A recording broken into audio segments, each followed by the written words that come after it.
Yes, a little bit of peeping. I can do a little bit of peeping. out your window, yeah.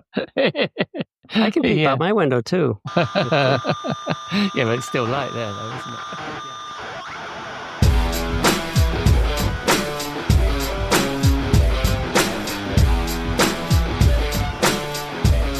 Hello and welcome to episode 295 of the Rockstar CMO effing marketing podcast, a proud member of the Marketing Podcast Network. Hope you're well and staying as sane as you feel you need to be. I'm your host, Ian Truscott, managing partner at B2B tech advisory firm Velocity B, and on this podcast, I chat with a band of marketing chums who share their marketing street knowledge, which I hope will bring out the rockstar marketer in you.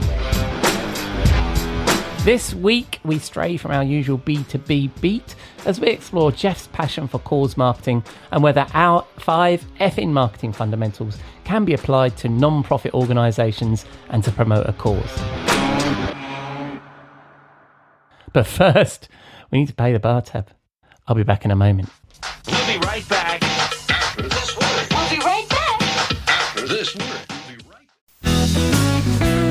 Hey marketers, Deborah Eckerling here. And I'm Keith Smith, and we host the MPN Meta Marketing Show, which is not just another marketing podcast, but the marketing podcast about all the other marketing podcasts. Podcasts are booming, right? We love them, and people actually listen. They don't scroll, they don't swipe, well, except maybe during the ad breaks. But here's the secret. With the Marketing Podcast Network, your ads don't make people hit skip. We put your brand on shows that people actually want to hear. That's right. We match your message with podcasts that make marketing nerds like us perk up and take notes, or at least nod knowingly, pretending they understand. And don't worry, because we'll deliver your ad naturally. People might even think that we love your brand personally, which of course we totally do, unless it's a veggie smoothie, then maybe not. If you want your brand heard without making listeners roll their eyes, head to marketingpodcasts.net and catch marketing fans at work, rest, and play. Seriously, your audience is already listening.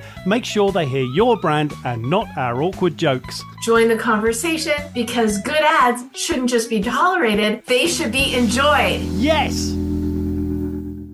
You may know you're listening to this show along the Marketing Podcast Network, but did you know there are other great shows on MPN to help your business? Robbie Samuels hosts the On the Schmooze podcast. Robbie, tell listeners what to expect from the show. Since 2015, I've interviewed entrepreneurs who overcame challenges to achieve success in their field or industry. Tune in to On the Schmooze to listen as I ask deep questions to elicit untold stories about leadership and networking. And where can people subscribe? Find the show at ontheschmooze.com or on marketingpodcast.net, or just search for it wherever you get your podcasts. You heard them. Go subscribe.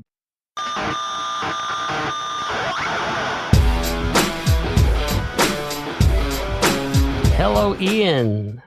Welcome to the Rockstar CMO studio. Thank you very much, mate. And how are you doing? Very well. Very well. Good. Sitting here on a nice sunny fall day. Mm-hmm. And, we're sort of at the peak, as you know, of the colors in New England. We're a little bit past the peak, but they're still out there. Still very colorful. Yeah, we had a sunny full day today as well, although we had an autumnal day. And but due to the fact that our clocks have changed, and at the time we were recording this, although we're an hour closer to one another, it's pitch black. Bloody, I did notice that.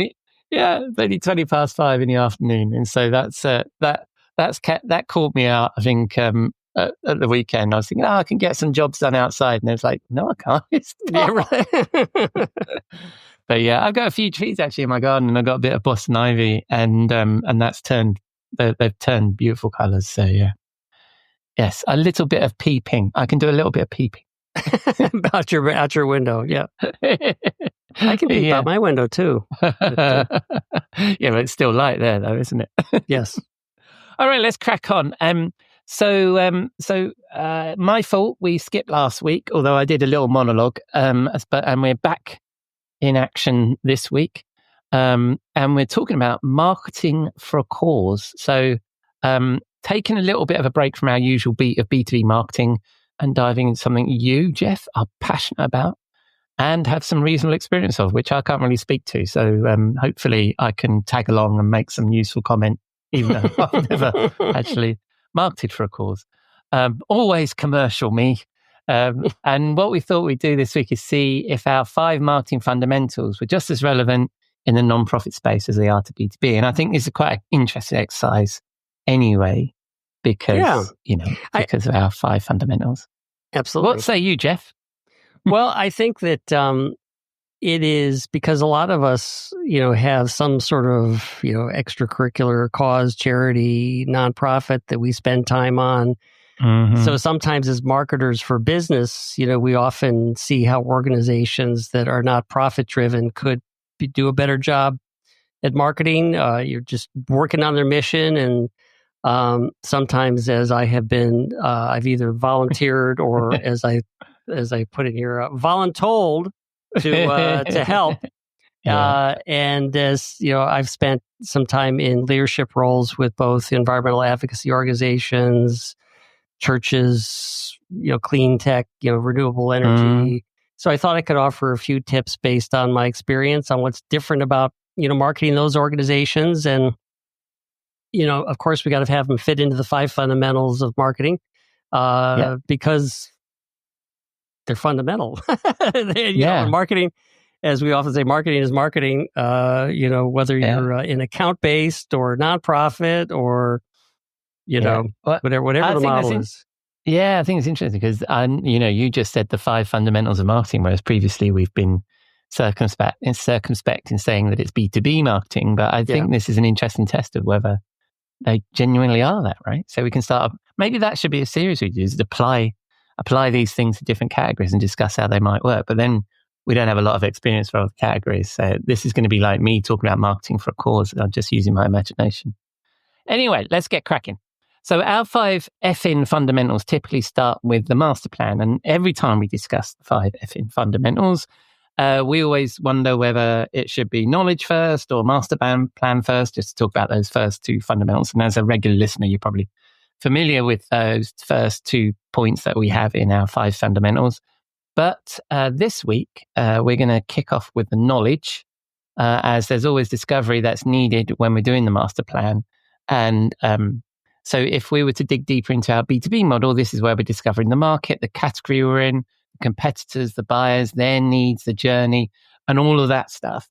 Now, this is where I imagine that for not-for-profit, this is quite different, right? Yes, I think with the knowledge, the research that you need to do about the audiences is that the one thing that's really unique in the nonprofit world is that you're serving sometimes 2 or maybe 3 sets of audiences and the internal personas.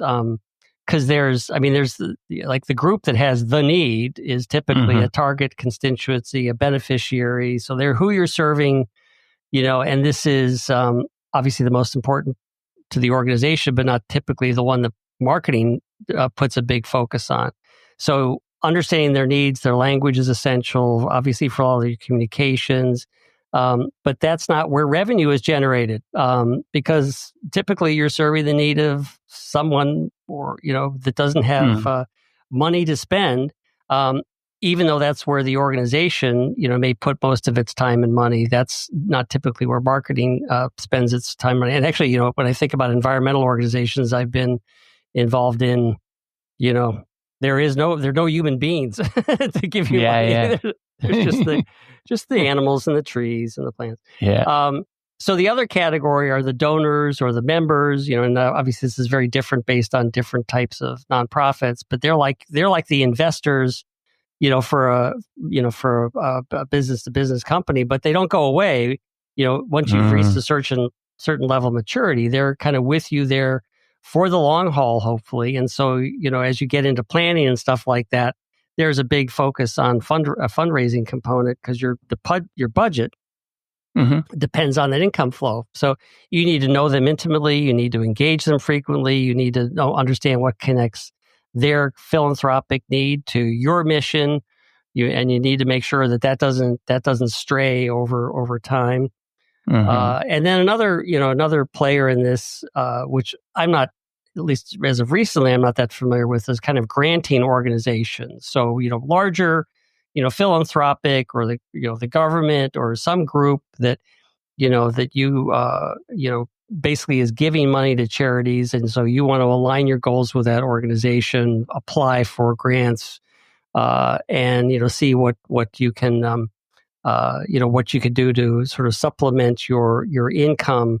One of the big questions with understanding and doing your research about granting organizations is how well they align with your mission. Because if they take you away from your original mission, if you're just chasing money, but that money has too many constraints, focused on a slightly different audience, or maybe requires you to match funds that are hard to raise, then that could lead you down a path that is basically helps or takes your eye off the ball of your original mission. So it's so anyway, but I think understanding those three different audiences and the fact that two of them can generate revenue and one is an expense is very important. So really, and so from the perspective of the knowledge phase, and actually what I should have done, and maybe I'll do this maybe when I introduce the episode, I'll do this as well, but just for people that haven't heard our 5 fundamentals before, they are the knowledge, the master plan, the campaign, the story, the campaign, and the machine. So those are the ones we'll go through just to level set that. I should have done that at the beginning. But when you're doing this sort of knowledge or discovery phase, when you're working with a nonprofit or for a cause, your focus there is on, it sounds like, on who or what are we trying to help, right? And what do they need, and what's the language that they use, and how do we express that, and what's that story? And then then you've got these two contributing members, the contributing persona audiences that are like your buyers if it was in B2B. Yeah. But what I was wondering as you were speaking there, is there also an influencer type persona in the nonprofit category too? Like we have gatekeepers in B2B, like analysts and influential commentators. No, absolutely. There are organizations that rate charities and nonprofits, and particularly for the larger nonprofits, that if you get a good rating based on the fact that you've delivered impact and you have low overhead, then you will get rated more highly. And that's one thing that my wife and I, when we do sort of the end of the year, who are we going to be giving donations to, we look at that list, and of course one of the problems is that if you're a small organization that's on a very local level, you're not likely to be in the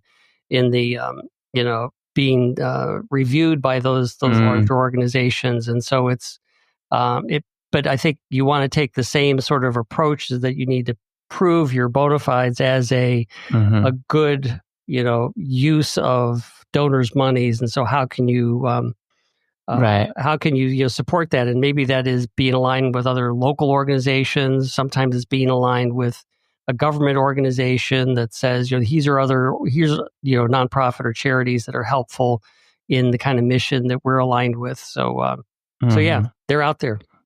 Yeah, and I imagine that we'll get onto the master plan and what it is we're trying to achieve. That there may be, we need to engage influencers that are going to help us spread our message as well. So perhaps we'll talk about that in a moment. So I just mentioned this a couple of times. We're now moving on to the master plan. So that's our next one. And in our B2B model, we talk about aligning with business goals, creating OKRs, understanding our constraints, what people, process, and technology we have to hand, and then creating this high-level plan.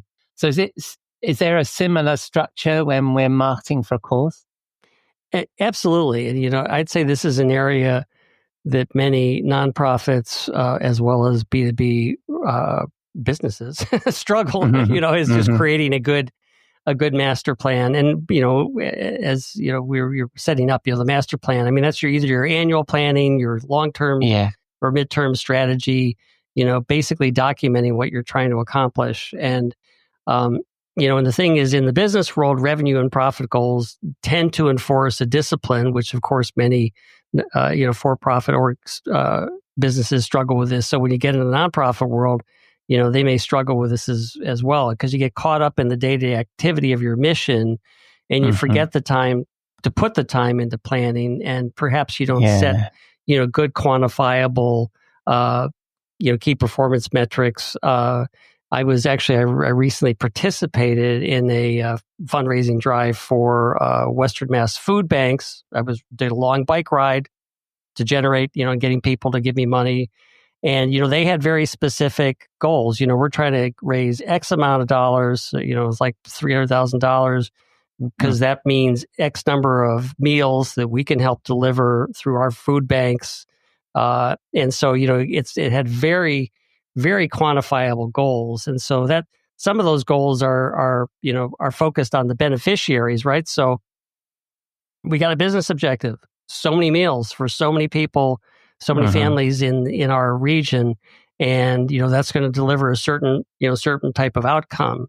And then, as is also, important, I think, in the planning process, is understanding the budget the dependencies. So that is usually budget, staff, but there could be other things that are involved in there.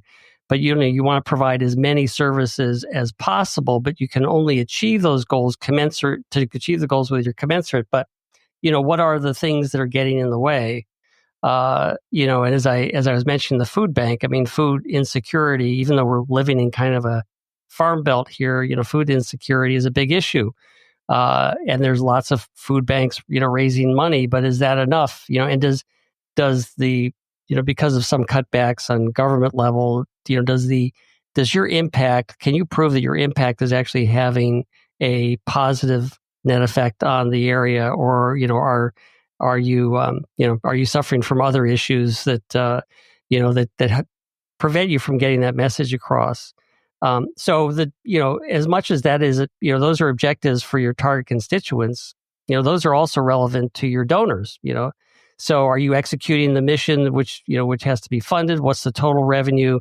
What's the revenue by source? What's the average contribution? Have you tiered, people who are in, higher donation categories than others? And again, what are the dependencies that are standing in the way of your fundraising goals? Do you have member attrition? I was one of the things at a church that I've been very involved in is, what's the attrition of members that we have to make up for with new members, and then increasing the donation per member. And then when you get to the granting organizations, determine what percent of your income, must come from those organizations. And so income is the goal. And again, there may be, milestones and requirements as part of the dependencies in order to get that money from the grantor. So again, those are, hitting your three audiences with the kind of what's the business objective, what are some, quantifiable goals, and what are your dependencies on reaching those goals? Yeah. And I was thinking this would be sort of about whether, because I imagine that with a non-profit, there's a kind of a balance, isn't there, between the fact that you want to raise funds to raise awareness of the issue as well as deal with the issue, right? So I wondered if that would be part of that master plan, is to really understand how would you manage that kind of struggle really within the organization of because I imagine that's probably a big issue, isn't it? I think certainly, yeah, you have to have awareness of the issue in order to both ensure that you're getting your funding from your donors, your members, but also in terms of getting new donors and members, it's critical. So there's both a brand and a, if you will, we would call it demand. The fundraising part. There's both a brand and demand part of executing on your marketing plan. Yeah, and that's why I was wondering whether at that sort of high level goals part is that split, because if you neglect the awareness phase, then that's almost like top of funnel for us in B2B, isn't it? You've got to make people aware, so then they will come and approach you as donors, or they'll come and approach you as volunteers and to help you with that. So I guess that's the awareness stuff. But also I can imagine this is more difficult to get alignment on, because you alluded to the fact that it's quite difficult sometimes in commercial organizations to get agreement on what the high level goals are. But here and that's in an organization that has a set hierarchy where people can get hired and fired. Whereas in a non-profit, I guess you've got a looser collaboration of well-meaning people. You don't really want to offend anybody. You want everybody in the boat, right? So that must be the tricky sort of balance that you have to do. That, and also because you tend to have a very lean, if you have a staff, if it's volunteer, it's lean to begin with. If you have a staff, it's typically a fairly lean staff. And so who has the time to sort of sit back and kind of set, we'll kind of get into, the details of the store, building the story and the campaign and the operations, but it's like, sort of like being on the hamster wheel is easier than getting off and saying, okay, where are we? And how do we make sure that we're going to hit goals for next year? And if it's an issue that you're dealing with that is growing in importance and need, then how are we growing to meet that need? Yeah, absolutely. And as we were saying, that sort of tricky balance of raising money to spend on awareness rather than what you're trying to fix, change, solve, or cure. I can imagine they're quite emotive conversations you'd have within that group. So then we move on to the third of our 5 effing marketing fundamentals, which is the story. Now, normally, when we talk about the 5 fundamentals, the story comes to me from my experience of leading content marketing roles. But I know, obviously, I've never worked for a non-profit or really. But you're a storyteller. Yeah, but that's what I was thinking. So, in my mind, it would seem we need to be more the need for a good story, and a good authentic story is critical for non-profit versus B2B, as this is so close to being the product, because a big part of it is raising awareness for whatever issue you're campaigning about, isn't it? As we were just discussing, it's the awareness phase of it is almost part of the product. And also we talk about the emotion of B2B, or we try to talk about the emotion of B2B, and we try to move people away from talking about features and functions, and we try and talk about the jobs to be done and all that kind of good stuff. But this is a very much an emotional transaction, isn't it, when you're talking about a cause? Absolutely. Rather than a commercial one. So, if talking about jobs to be done, where normally we talk, if you're going to talk about the jobs to be done framework, you talk about content marketing, you're saying that when we buy a 1/4 inch drill, we really want a 1/4 inch hole. I can't remember who's the original quote from that, but really it's more than that. That's the practical job to be done. But in this case, and I think this is true in B2B too, the story needs to be about the shelf we want to put up, the lovely things we want to put on that shelf, and how a loved one will come along and tell us that looks nice. So the emotional job is that we're not selling a 1/4 inch drill, we're selling that warm fuzzies of being told that looks nice, right? And I think that this is definitely the case, isn't it? If you're trying to sell a cause, because it's an emotional sell. So and when I'm talking about B2B and we're talking about storytelling, I talk about a structure that goes something like identify the change in the world, the winners and losers, what the promised land looks like, how can we take the prospect to that promised land, and how do we prove that we can do that? And that seems to be a structure that might work quite well here as well, right? It's because we're trying to paint a picture of what a better world would look like. And we don't want to dive into give us your money or come volunteer straight away. We want to say, here's our vision for the future. Come along, join us, right? And we need to paint that picture of the change that we're advocating, right? Is that from your experience? Am I translating that? You can't say give us your money and we'll paint a vision for you. Let me know what vision you would like. So no, I think I agree, because the story is a direct extension of your mission. So you're kind of building on, and you brought up earlier, we were talking about the master plan. It's like there's an awareness aspect that says, okay, there's an issue out there, whether it's feeding people, whether it's maintaining our environment, whether it's building things that help us to mitigate against climate change, on and on. There's just like there's a group of people out there that are obviously interested in that sort of cause. So how can you tell the story that what you do relative to that cause is not only worth them parting with their money to help you do that, but you're certainly in many of these areas you're also having to do some competitive differentiation.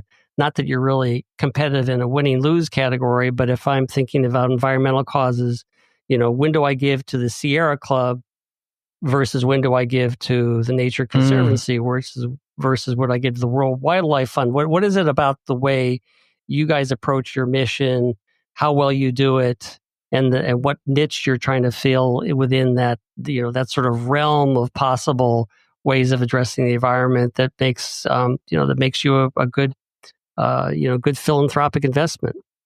Yeah, it's interesting, isn't it? There, you raise the topic of competition, because really, you wouldn't want to say competition because it sounds so commercial and icky. But really, with anything, you're competing for attention, you're competing for share of wallet, whether you're and competing for people's time. And so the story needs to inspire that, right? And actually, we didn't mention it. We didn't put this in the notes, but it is about creating a unique value proposition. That's why would you engage with us to to further our mission? Yeah. The why us thing, right? And I think that the charitable not-profit space is just as crowded as the MarTech space. I think there's probably 8,000 different causes that you could help. Which one do you choose? We could create a slide on that. Yeah. So next we move on to probably the chunkier one. I'm a bit worried about moving on to the chunkier one when we've been chatting already for 23 minutes. But so we're moving. So this is the fourth one, which is the campaign. So this is the bit that pokes above the waterline that most people consider to be the marketing, right? So, and I imagine it's the same if you're marketing a cause or a product. And of course, I think and of course, we have to explain what we mean by campaign. Every time we mention campaign, it's the overarching program that includes all the channel and tactical campaigns, like email campaigns and all that stuff. So it's that overarching program, campaign, whatever you want to call it, right? And I think that there's probably a lot of similarity here, but is a cause campaign different to a B2B campaign in that way? Well, I think, again, if you think about at least two of the audiences, you've got the beneficiaries of your mission, which, they need to know when, where, how services are being provided. And so typically that's direct communications, social postings, press, community engagement platforms, ways of getting the message out. So it's, but from a marketing perspective, most of your time will be spent on the members and the donors, because that requires a very rich set of engagement with the ultimate goal of raising, funds and recruiting volunteers. So, kind of your big events, your annual dinners, galas, awards for acknowledging contributions, our way of making personal connections with the members and the members among themselves. Obviously, press and social is just incredibly important for, as you point out earlier, bringing out the brand of what are we trying to accomplish? How are we accomplish that? Are we really good at that? Using Facebook, Instagram. I mean, every organization I've been involved in uses those tools to reinforce the success of what we're, doing. We're meeting politicians. We've had big fundraising drives. Newsletters, emails, obviously, are also a very big component. Primary way of communicating, our long form content. And I put a note in here. It's like probably the only magazines I get anymore are those from the organizations I donate to. And this is this part of it is expensive from both a time and a money perspective. And this is where you need a good marketing automation engine and writers. And so this can be this and events can be a big chunk of the time. And, and also, you need to, typically map out kind of the year of continuous engagement. When are our fundraising drives? When are our big events? When are ways we're engaging the community? And, so sometimes it's easier from a campaign perspective. And again, this is my experience, to put together kind of an annual plan of when things are going to happen. And, and sometimes you make adjustments because maybe you haven't hit fundraising goals. And so you need to do, some big appeal. The church I belong to, we had to do a winter appeal because we missed, the normal pledge drive goals. So, but it doesn't, Jason, from my experience, doesn't tend to have the they require the requirement of agility that often we have to have in B2B with the shifting landscape of our buyers. And also what I'm hearing there is that that knowledge aspect where you really need to understand the demographic of your members and donors, right? As like you were saying, you know, in it might be that a print magazine is going to appeal to that demographic. And so we probably need to think a little bit differently than we would in B2B, and how we would apply it, you know, how we would work with our buyers who are probably a little bit, who won't make time for this, right? Whereas I think if you're making an emotional appeal to somebody, they will make time to read your magazine or find out what you're up to and all that stuff, right? If they're into it. Yep, absolutely. Yeah. And I also imagine that you didn't mention sort of the air cover type campaigns, or you did mention press and social, but I imagine there's a big sort of paid campaign, depending on the organization, right? There's a classic paid media element to this, but I guess that's very similar to what you would do in B2C anyway, right? There isn't really, you're going to, as long as you get your story right and you understand your audience, right, and the channel to be on, it's the same, isn't it? Awareness is part of the mission, right? And I was thinking that... Oh, go ahead. No, and I was thinking that in certain situations, the campaign is almost the product, unlike what it is with B2B, right? Is that it might be the whole objective of this organization is to raise awareness, so therefore the campaign is the product, is the measure. In many cases, that is absolutely the fact. Yeah. And the measurement of success becomes absolutely critical, isn't it? It's the lifeblood. It's the thing that you're there to do.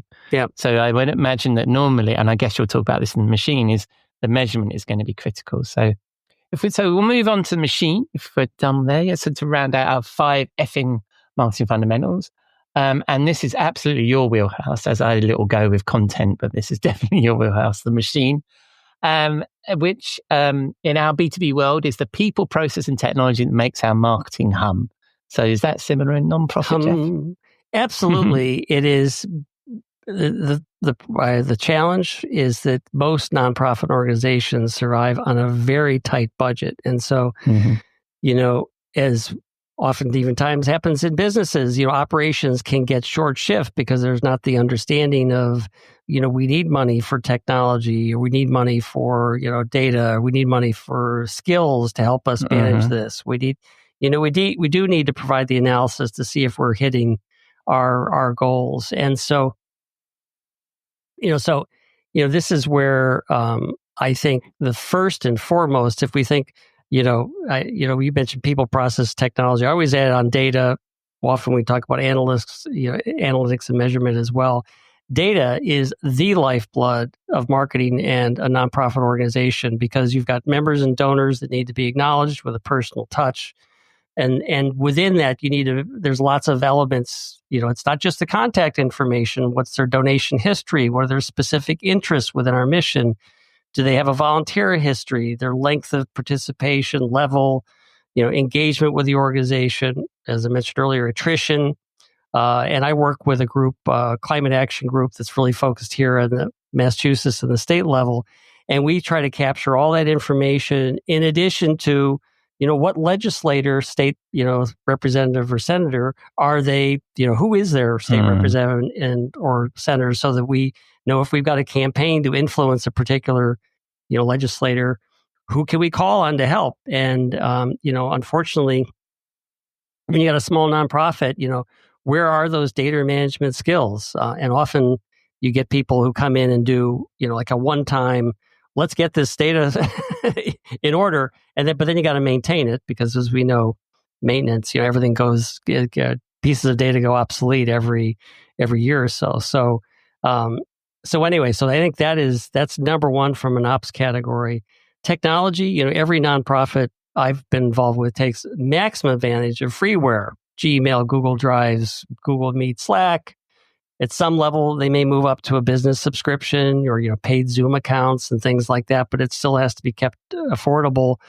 Obviously, every nonprofit needs a website. So, what's an inexpensive platform, whether it's Wix or Squarespace or even entry level, HubSpot, WordPress, that we can use. What are sort of the paid, email Typically, you got to get into a paid email subscription from a MailChimp to a HubSpot, social platforms. I think one of the things that is interesting is I haven't had any personal experience with that, but as I was doing some preparation for this, there are lots of social specific, or I should say nonprofit specific platforms that typically, have some sort of combination of community management, outbound marketing, fundraising. There's a number of like HiveBright, Dion One, Bloomerang, Donor Perfect, each with kind of their own expertise. So it's kind of worth, checking out what might be relevant for any organization you're involved with. And then there's the back office. I mean, a lot of the big, NetSuite, QuickBooks, Salesforce, they all offer, a nonprofit version, which may be a lower price point, maybe just a simpler implementation. But, from a tech perspective, you got to keep it simple because you probably don't have a big, tech management department. And that's where you get into the people aspect is, if you're thinking about the people to actually run this operations, again, I'd put the emphasis on the data and, small organizations typically have a volunteer doing this, somebody like myself. But I did not volunteer yet for the climate action database because that was a little too complicated. And also from an analysis perspective, again, a lot of people are going to rely on volunteer help for helping to keep track of metrics. Because that is really, it's a tough issue, but good organizations, even with a small staff, will have somebody who can help do the analysis to make sure they're measuring, their the objectives and their ability to hit them. Yeah. So, and I imagine that, like we were saying in the master plan of, herding these cats, I imagine that needs to be done a little bit more sensitively than you would in a commercial organization, again, with their hierarchy, roles and prescribed job descriptions, right? Is who's doing what in that environment must be quite difficult to coordinate. It is. And, and I hit the process element of marketing ops because, but it gets to the point you just made. I mean, a lot of the people who are in nonprofits and charities, I mean, they're in this because they're there for the cause. They're not necessarily there because they know how to efficiently run a big organization. And there's typically a lot of efficiencies that could be gained. And if you've got the skills, get involved in an organization, see if you can help. But you're going to run into the fact that, it's like, hey, I'm just trying to do my job. You can't tell me you can't, I know you've got, you've got continuous process improvement in your background, but I don't know how that's going to help me. So it's a political typically very political environment that you've got to work your way into. And I imagine there's people that just like doing what they do, and you might say, but that's a really inefficient way of doing it. We don't hand code HTML anymore or whatever it is. And they'll say, but I like doing this. It's what I do. Exactly. So you have to work with it, I imagine. So that's interesting. So we've gone through the 5 marketing fundamentals and applied them to causes and nonprofits. So I think you've given us a lot of detail there about how we go about doing that. And I think what's interesting there, and we didn't really get a chance to really pull some of that stuff out, but I think that it showed to me that aside from the fact the 5 fundamentals are applicable to this category, that actually some of the basic principles, if we were to think about helping out a cause or a charity or something like that as a B2B marketer, the skills are transferable as we might expect. Absolutely. Right? So that we can do. So that's the conclusion from that. So we did our 5 fundamentals, and so we now move on to the song, Jeff. Well, we had a debate before hitting record on this between Bob Marley and the Wailers. Get up, stand up for your rights, or Public Enemy, fight the power, which they talk about, fight the powers that be. And I think we concluded on the Public Enemy option, and I just hope that the name of the group is not. We shouldn't take that literally. That they're not really an enemy of the public. They're here to help us. I love this album. I love the whole album. I love that track. But we did have quite a long list of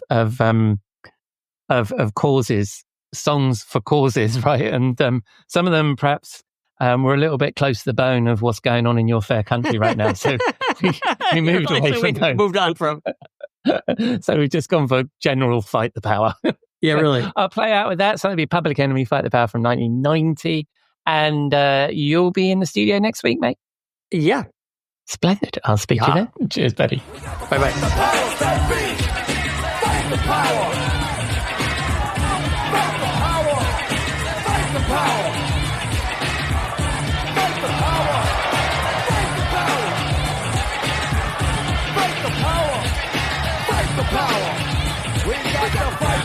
Thank you, Jeff. And we played out there with a bit of Public Enemy and Fight the Power from 1990. And as usual, I've lost track of the month. And it's actually Kathy who'll be in the studio next week. Jeff will be back in 2 weeks' time.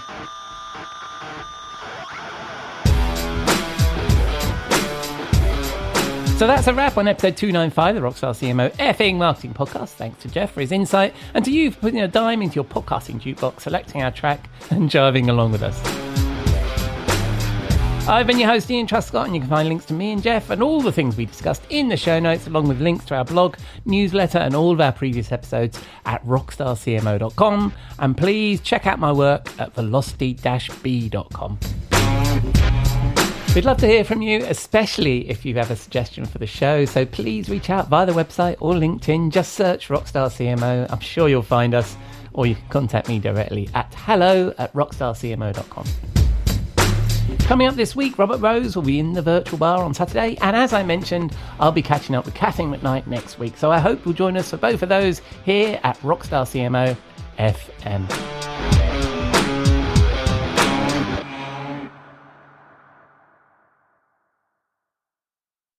You may know you're listening to this show along the Marketing Podcast Network, but did you know there are other great shows on MPN to help your business? Hennika Watkis-Porter hosts The Entrepreneurial You, empowering entrepreneurs with insights on leadership, business, and success. Hennika, tell listeners what to expect from your show. So we provide innovative business strategies and practical solutions to common entrepreneurial challenges. And where can people subscribe? Find us at hennikawatkisporter.com, as well as the Marketing Podcast Network at marketingpodcasts.net, or search for it wherever you get your podcasts. You heard her. Go subscribe. This podcast is heard along the Marketing Podcast Network. For more great marketing podcasts, visit marketingpodcasts.net.